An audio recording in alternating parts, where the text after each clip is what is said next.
Hey TMHS, Batank here in another video.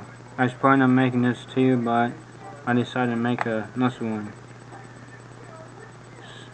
This is the Real Ghost Stories of the Queen Mary. And let's get started. I've been around the Titanic artifacts for almost 20 years. And I've been alone with them, all of them. Not at odd times of the day, but just alone in a vault. And at no time did I ever have a premonition or an off-presence feeling of any kind, positive or negative. They were simply objects. They were being studied. And when I was done, they went back in the box and they went back in the vault. I have never had any paranormal feelings coming off of either the artifacts or being there at the wreck site. You know, I didn't go down to Titanic, but I've been there. And there's really nothing to report. But I've got to tell you that I saw some things on the Queen Mary that have really changed my mind about the other world. My first job in life was as a tour guide on the Queen Mary, and once I was on board a few weeks. This is nice. You start hearing stories that the ship is haunted. Yep, the ship is actually haunted. And the attitude of the management at the time was just tamp it down. Don't. I told a cat that sounds like a pig. Discuss it. Don't bring it up. If somebody does see something odd on the tour, kind of talk them through it and talk them out of it. It was definitely something that was discouraged. Now, as a kid, I grew up in a secular household, and ghosts and that sort of stuff were mostly Halloween fun. I certainly was not prepared to see anything. I didn't believe in that stuff. I was strictly a rationalist. Now, the odd thing about these incidents, and there's 3 of them, is, first of all, they're really not traditional hauntings. They're more like trips to the night gallery. Odd things, inexplicable things you see, but nothing that you could actually construct, a Halloween story around. All of these incidents occurred back in 1979, and they all occur in a space of just a few days. The first incident is probably the most traditional haunting in that I was stationed in the first-class swimming pool as a guide. If you've ever been on the Queen Mary, the pool is in the bottom of a gallery. In other words, you have the pool, then you have the deck around the pool, and then you have a balcony, and then you have pillars supporting the ceiling. And there's only one way to get from the lower platform to the upper platform, and that's coming up a staircase that's in plain view. This is taking place about 11 o'clock in the morning, the unwitching hour. And I was walking into the pool, and as I walk in, I see a young lady coming up the stairs.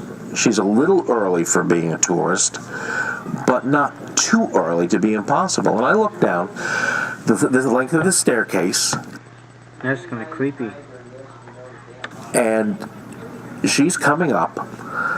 And the first thing that strikes me about her is how completely unfashionable she's dressed. She's dressed out of the 1960s. I mean, straight out of Woodstock.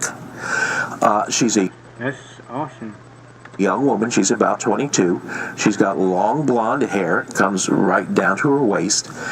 They used to iron their hair back in the day so that it hung straight down, almost in a natural way.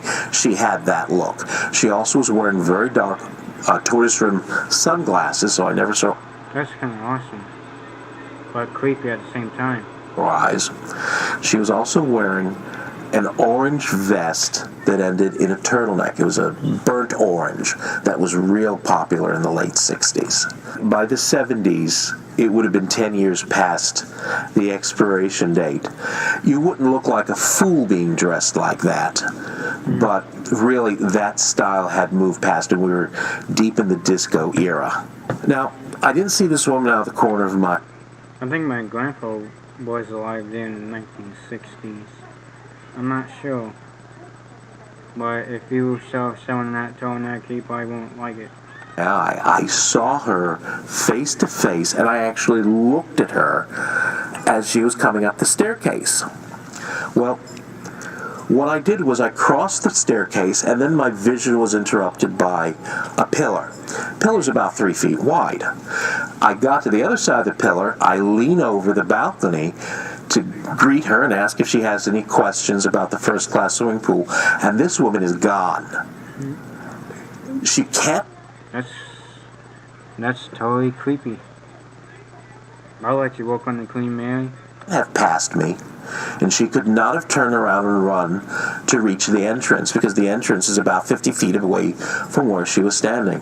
She was only out of the field of vision for about a second, 2 seconds. That was it.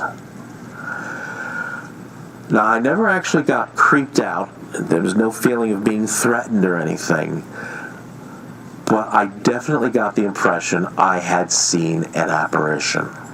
So what I did is I went all the way down to the end of the balcony where you could see the entire room. Nothing. Then I started thinking about it, and I realized, aside from being really out of date, this woman didn't make any noise as she came up the stairs.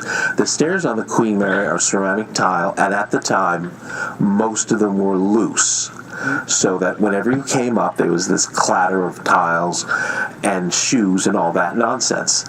This woman was perfectly silent. The other thing that was odd about her demeanor is when most people came into the pool, they look up at the ceiling because it's all faux mother of pearl. It's really quite impressive. She was looking down at the tank. Her gaze never moved. She'd look down at the water's surface. Yeah. That's nice. I love to go on a tour for Queen Mary. About to save up money, though. Really is it. It was just a strange vision. There was no interaction between us. I like the Queen Mary. I have a model for. Let's get back. Like I mentioned, as she walked in the pool, her gaze was fixed on the pool tank at the water surface. She was moving. She did have locomotion coming up the steps, and her gait was ordinary. You know, it was definitely a foot tread. She didn't float through the ether. But no, she never looked up at me, and of course by the time I greeted her, she was gone. The entire vision of this woman lasted 2 seconds. It is the time it takes to walk, 4 feet at a slow pace. I will say that later, when I was the acting curator, I went through the logbooks. Ship's logbooks must have all births and deaths on board. As far as I could tell, there were no deaths in the first-class swimming pool. So who this woman was and what her connection to the place was, it isn't the classic, I was killed here or I drowned here. But at the same time, I have no idea. The next thing happened basically next week, the week following. Again, Oh, that's kind of creepy.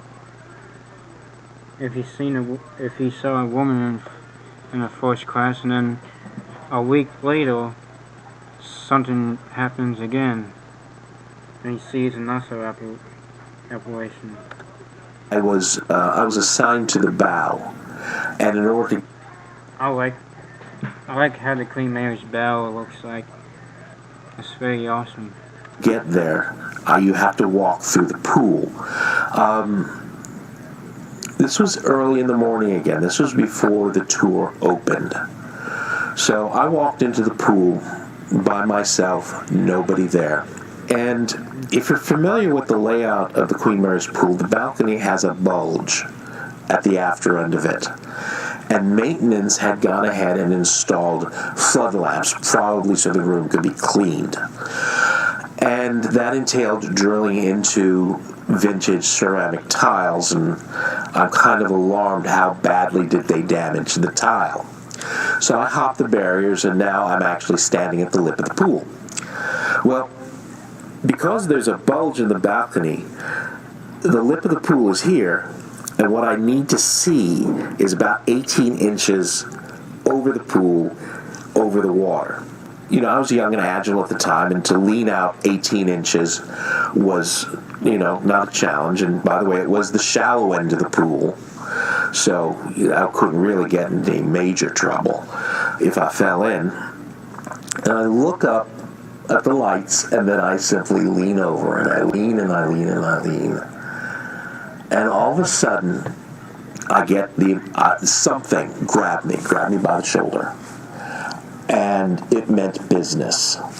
And what it did is it pushed me over the pool. I lost my balance.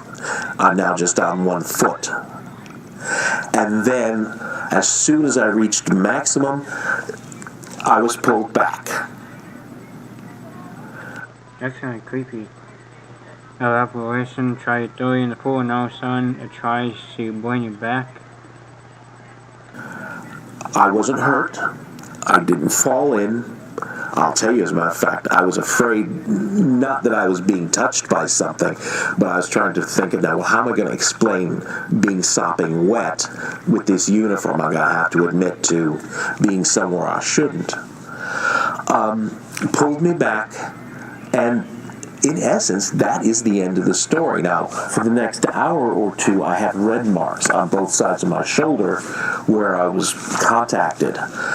But aside from that, just that prank, that random prank, that was it. There was nothing to see. I didn't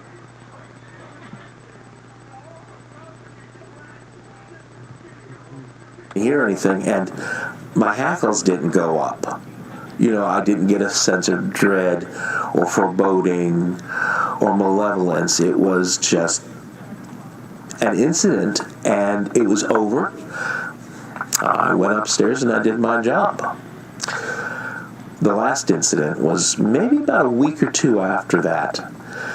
And now it's the end of the day.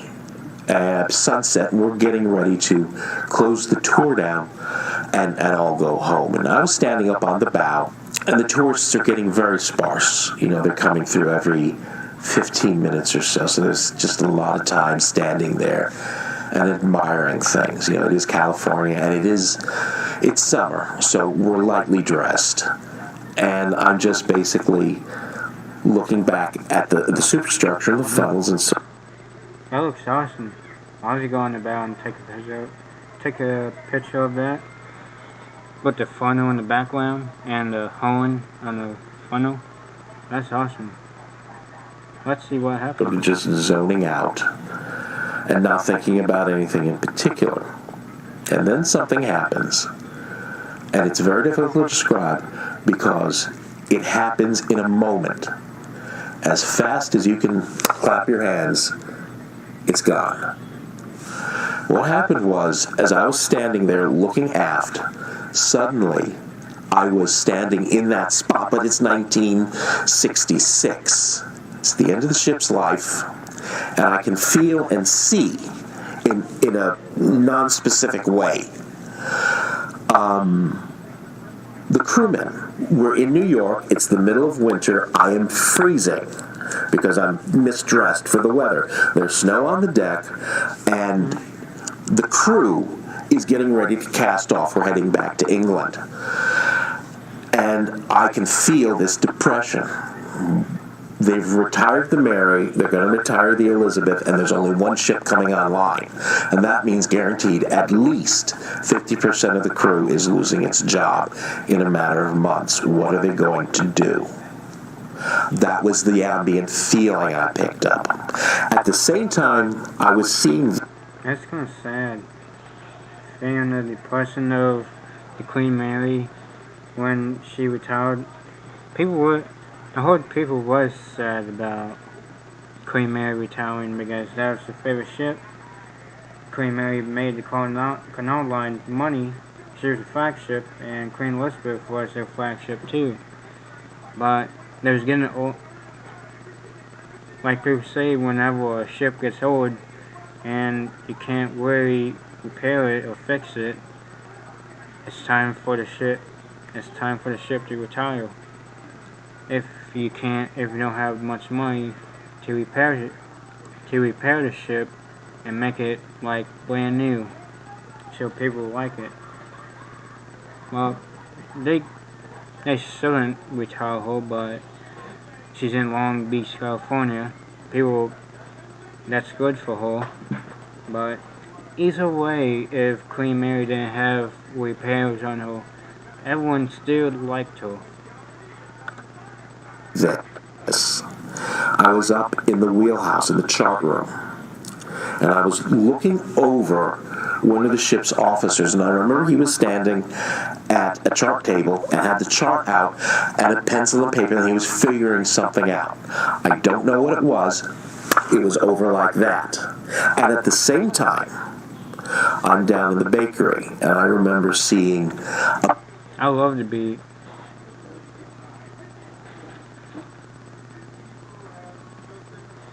Well, I like to get that vision. What? This dude had a vision. He went back to 1966 when the Queen Mary was about to retire. There's a vision that Queen Mary allowed him to see. But that's kind of nice. But creepy at the same time. a baker pick up a tray and put it in an oven. And then that was that image. Then I was down in the generator room. I was on the platform watching a generator, watching an engineer parallel two generators because they brought a second generator online and now they're going to split the load. And at the same time, I was up in a cabin somewhere. I think it was one of the second-class cabins. The steward had come in to run the hot and cold water taps before passengers arrived.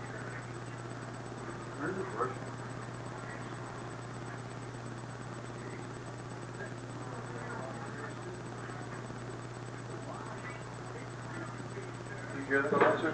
What? He's playing fucking fart noises in the vent. Oh, yeah? Is that where Victor is upstairs? I guess so. That's weird. He just walked outside and now he's upstairs. See? He's fucking fart noises in the Oh, vent. yeah.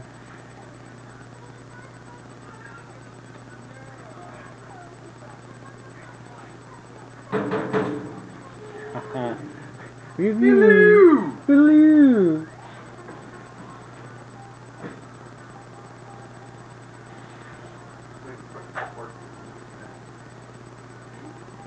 New videos will be coming out once I get some videos done.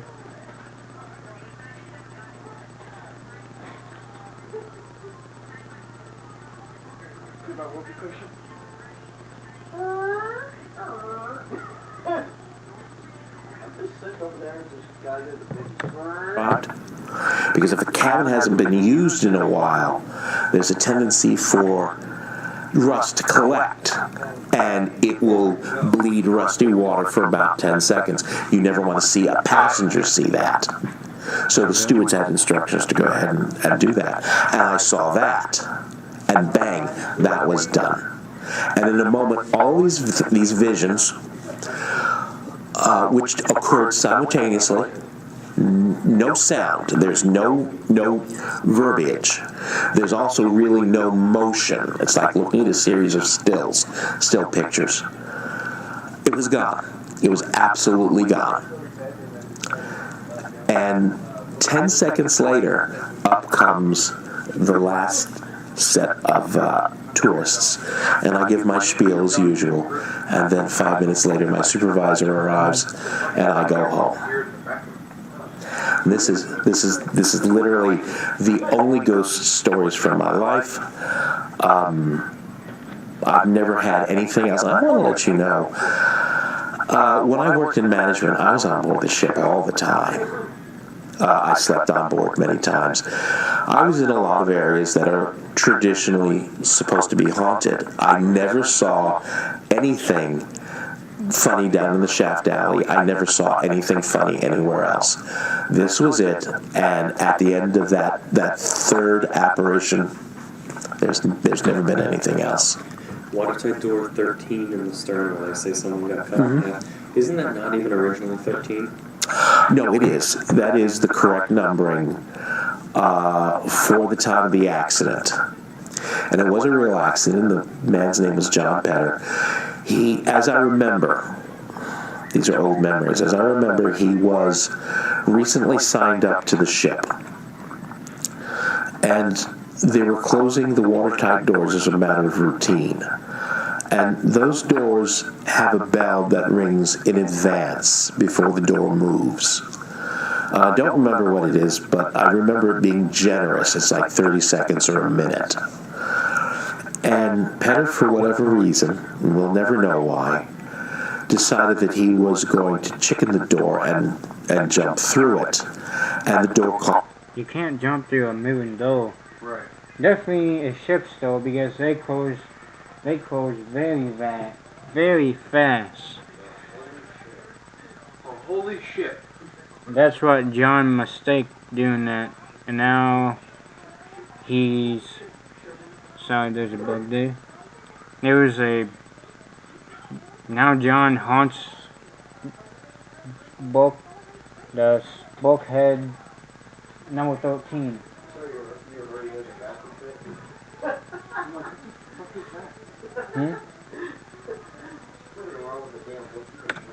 Caught him, and he was crushed. As I recall, the nature of the damage, the injury, was from the collarbone across the sternum to about where the liver is. And he was not pinched in half, but there was nothing left of that midsection. We're supposed to have two people to actually control the door. One holds the handle open. The guy, his partner goes through. He holds the handle the other side while the other one goes through. Well, this kid tried to do it on his own, and he got caught, and it completely crushed him. We had to make room. It was on the way out, so we had to keep the body in our freezer. We actually had to. That's how to do it. They know that Ocean Liners has a morgue on it for when people die, that they keep them in a cold area of a morgue.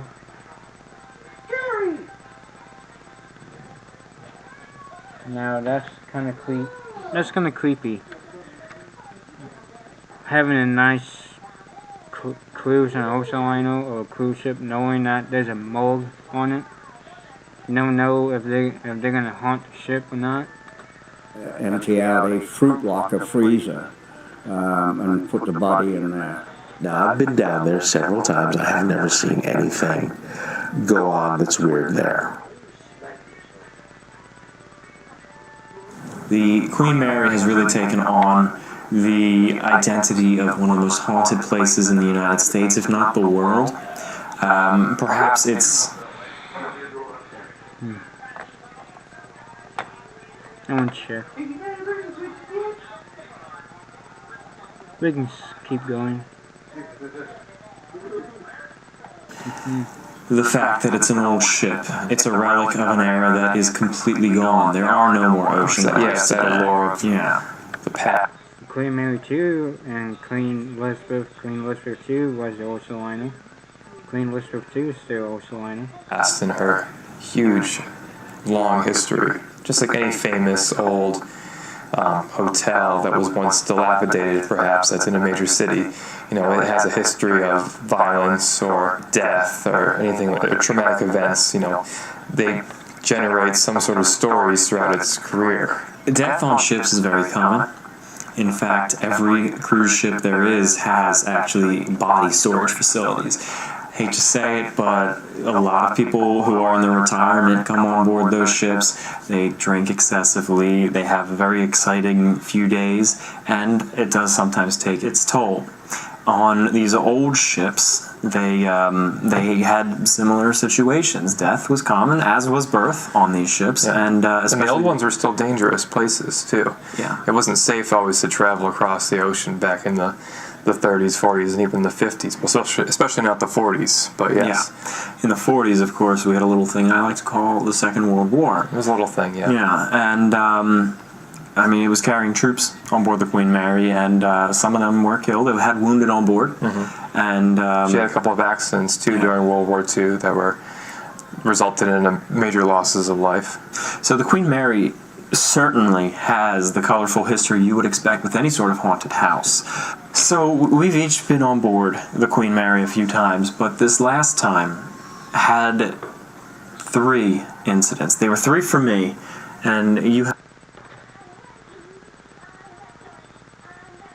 Hold on, I'm gonna plug my phone in. It's dying.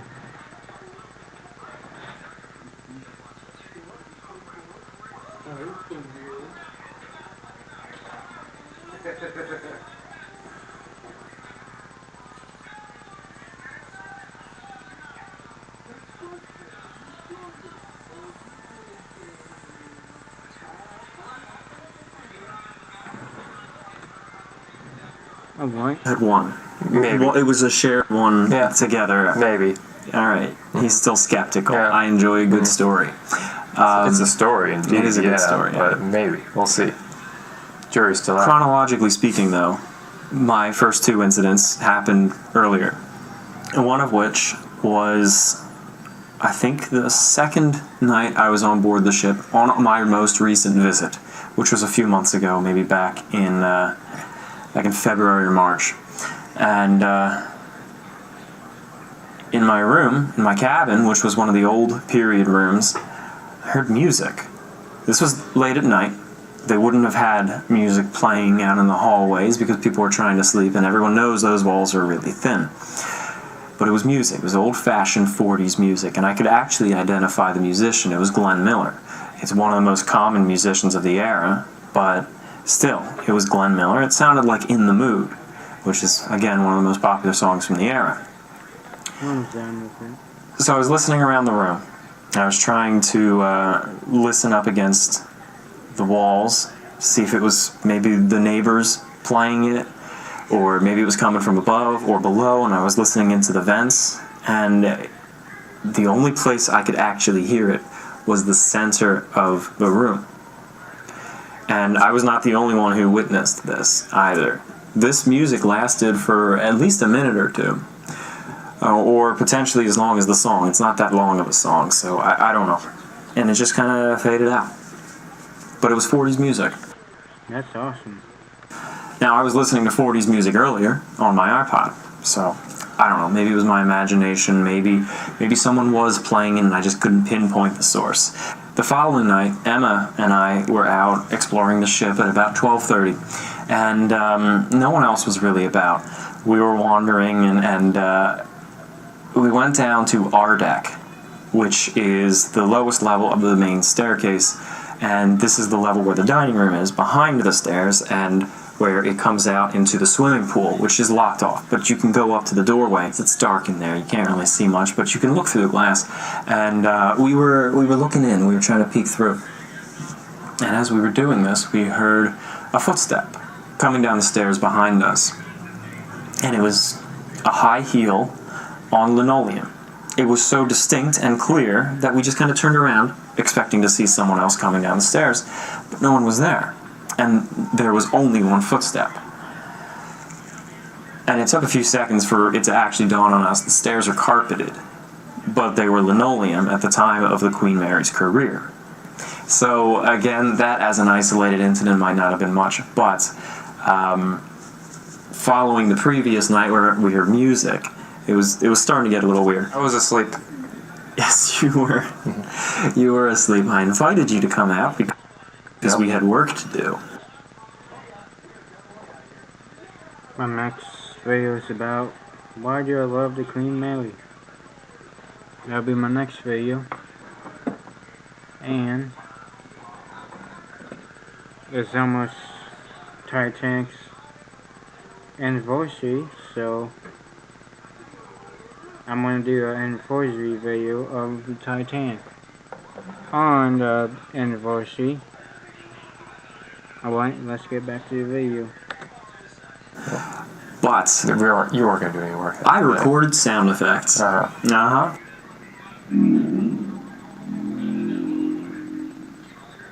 Anyway, we were exploring the ship, having a little bit of fun. There was no one else. You just said that's not recording sound effects. Okay. Were you there? I heard Were the you story. there? Yeah. Maybe I was. Maybe I was the ghost. Continue. And you were wearing high heels. Hey, Which doesn't surprise me. That's what I do in my spare time on the Queen Mary. Is none of your business. Continue. And then finally the next night, which I believe was the final night we were spending on the ship, we had a very successful business meeting. It was a great day, and we went to the observation lounge. I said, you know what, let's celebrate for a little bit.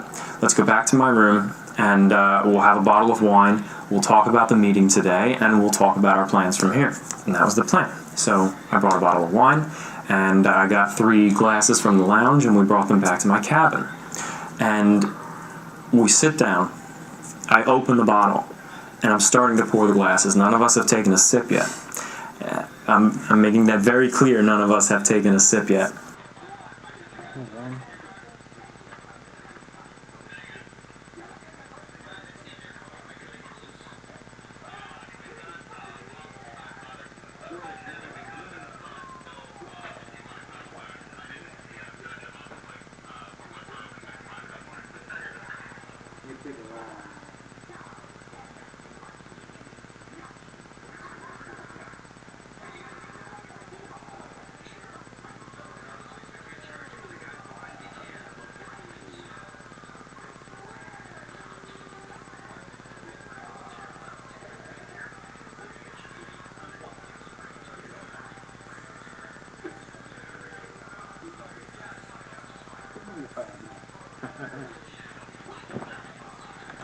And Because the world knows you love your wine. the world does.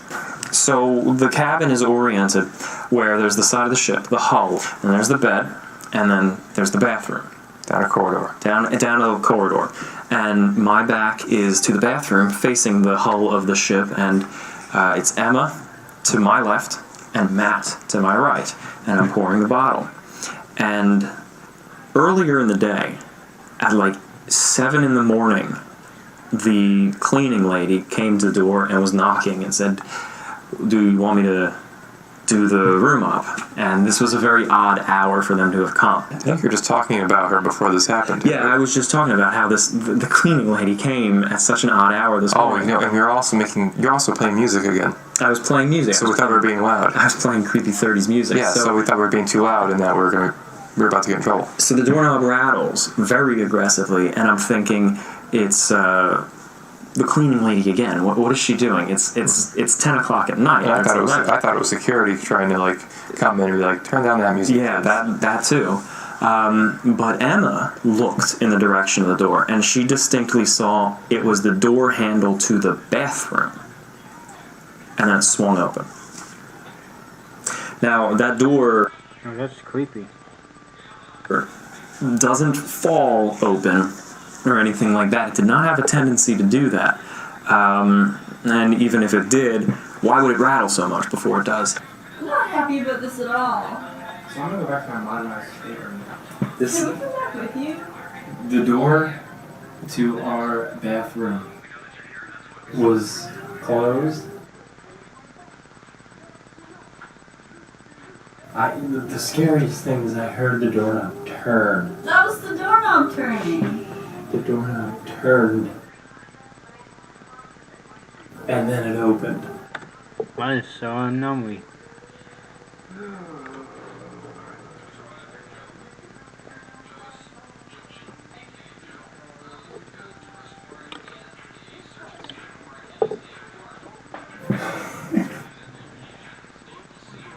They put the lights on tonight.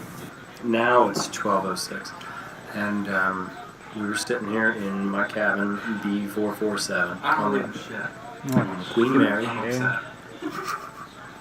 On the Queen Mary. Well, that's it. That was it, yeah.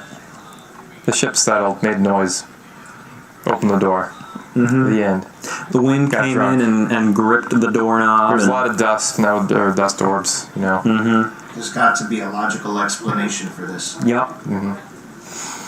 It might have been the cleaning lady trapped in the bathroom, and then she jiggled it really hard, panicking, and then she found another way out. She got right out of there as fast as she could. Yeah. Another story, though, which was not a ghostly experience for myself, but instead for other people on the ship while we were there. Emma and I dress vintage sometimes. We love dressing from the 40s or even the 30s sometimes. It's just something we like to do. We like taking vintage style photographs, especially on board the Queen Mary where you're in the proper setting for this. And we decided just for fun, I was going to That's awesome. throw on some 1940s style pajamas, and she did the same. And we just walked around the ship. We wandered the hallways a little bit. And just walked around the ship. And she did the same. And we just walked around the ship. We wandered the hallways a little bit. And we come to one of the corridors.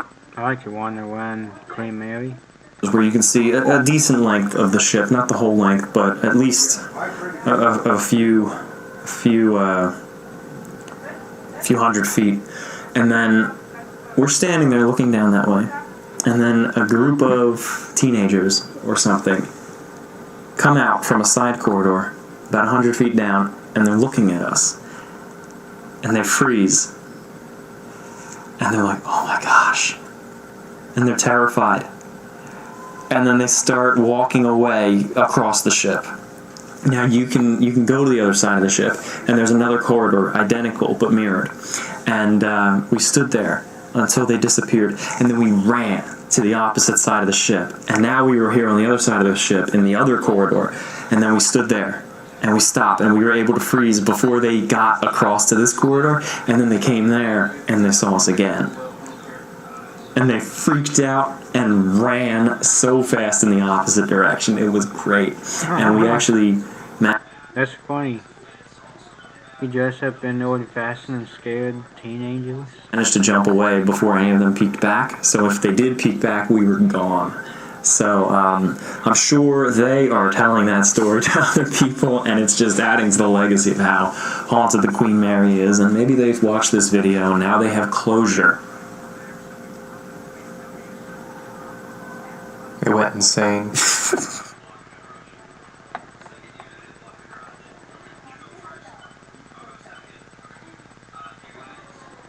That's nice.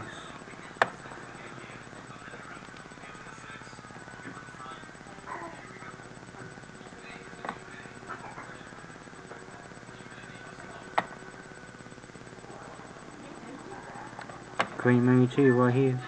Well, if you enjoyed this video, hit the like button. If you're new to the channel, hit that subscribe button, notification bell, and new videos are coming.